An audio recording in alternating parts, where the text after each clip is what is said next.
Assalamualaikum warahmatullahi wabarakatuh. Hello everyone, my name is Arum Prihatin. I am a student from the English Education Study Program at STKIP Kusuma Negara.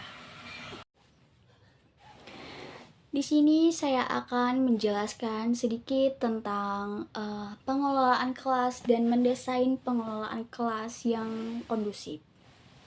Yang pertama itu hakikat pengelolaan kelas.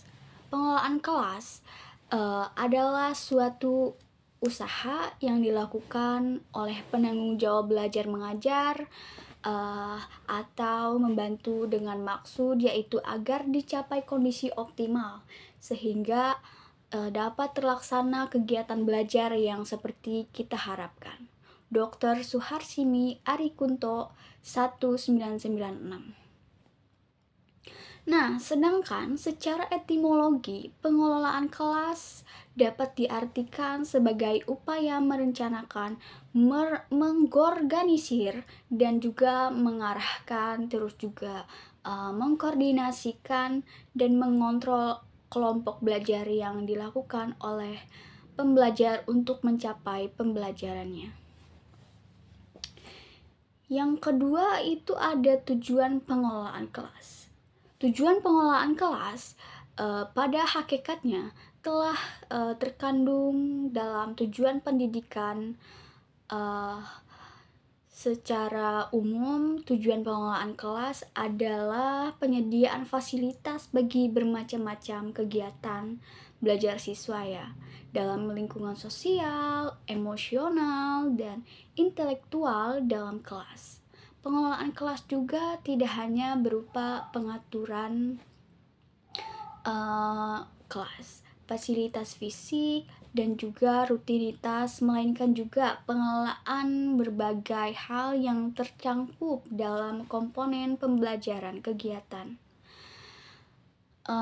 Pengelolaan kelas dimaksudkan untuk menciptakan dan mempertahankan suasana dan kondisi kelas yang kondusif sehingga proses belajar mengajar dapat berlangsung secara efektif dan efisien.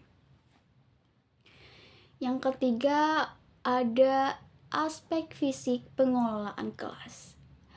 Yang pertama di sini ada tata letak ruang.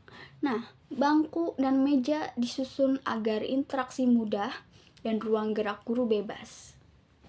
Yang kedua ada pencahayaan dan ventilasi, cahaya alami dan udara segar sangat penting ya agar siswa tidak cepat lelah juga. Yang ketiga, kebersihan dan kenyamanan. Kelas yang rapi dan bersih menciptakan suasana belajar yang kondusif. Yang keempat, ada aspek psikis dan sosial. Nah, yang pertama di sini ada hubungan guru dan siswa yang positif. Guru harus ramah, harus menghargai pendapat siswa juga, dan mendukung siswanya. Yang kedua, interaksi antar siswa, yaitu mendorong kerjasama, saling menghormati, dan menghindari konflik. Yang ketiga, keamanan emosional. Siswa harus merasa aman untuk kenyamanan dan menyampaikan pendapat dan belajar tanpa takut. Yang kelima ada strategi pengelolaan kelas. 1. Peraturan kelas bersama. Di sini harus melibatkan siswa dalam pembuatan aturan agar mereka merasa memiliki bertanggung jawab dan disiplin. Yang kedua, pemberian apresiasi, menghargai perilaku positif untuk memotivasi siswa ya. Yang ketiga, refleksi rutin. Evaluasi kondisi kelas untuk perbaikan berkelanjutan apa yang sudah baik dan apa yang harus diperbaiki. Nah, yang keempat di sini itu ada gunakan ice breaking atau aktivitas interaktif untuk menjaga energi dan semangat belajar siswa. Salah satu strategi lain yang bisa diterapkan adalah menggunakan pendekatan individual. Setiap siswa punya karakter yang berbeda-beda ya. Jadi guru perlu tahu cara mengetahui atau menangani siswa yang pendiam, terlalu aktif, atau yang suka menyendiri.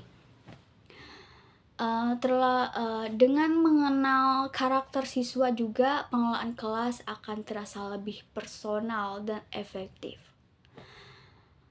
Di sini kesimpulannya, intinya setiap penyakit pasti ada obatnya. Seperti masalah pasti ada solusinya. Karena menjadi pembelajar haruslah kayak konsep, kayak cara dan utun atau ulat. Mencari varian-varian baru, mengenai permasalahan di dalam kelas, karena ketika suasana kelas nyaman dan kondusif, maka pembelajaran pun akan berjalan dengan lebih menyenangkan dan bermakna. Sekian dari saya, kurang lebihnya mohon maaf. Wassalamualaikum warahmatullahi wabarakatuh.